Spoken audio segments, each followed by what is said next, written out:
So this one actually got up to 1100 lumens, and it did that really well. This is more of a floodlight, so it's gonna really be great for a handlebar mount.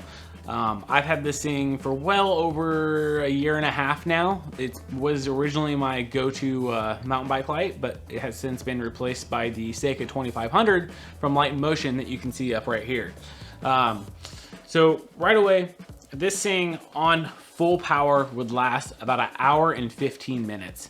And I'd say that's probably pretty accurate over my time of using it. Overall, it's really bright. So just like any other light, press the power button, and you can see that there is an indicator right here to show that it is green, which means that we're pretty good on battery power at the moment.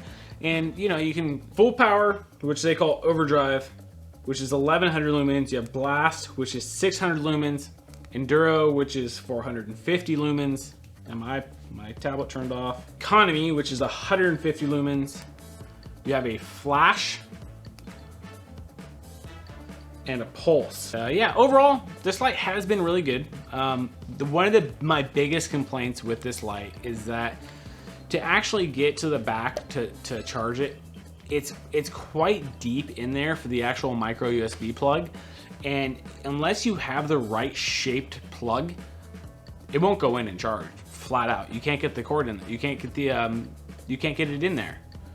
That's what she said. It is water resistant. It does take about 4 hours to charge, which is quite a long time. If I recall right, there is a fast mode for this for charging. You'll notice that instead of it being a green light when it's charging, it's a blue light. Overall, this thing's taken quite a beating. I've crashed with it a few times. You can see it's pretty marked up. It's nothing too bad though. It does have 2 main LEDs in the front providing the light. Has a pretty decent handlebar kind of style here. As you can see, it's not too bad. It's really easy to use as far as a handlebar mount. If you did want to head mount this, you do actually have to have something like this, which is what it'll wrap around, and then you use these to wrap around into the actual helmet vents.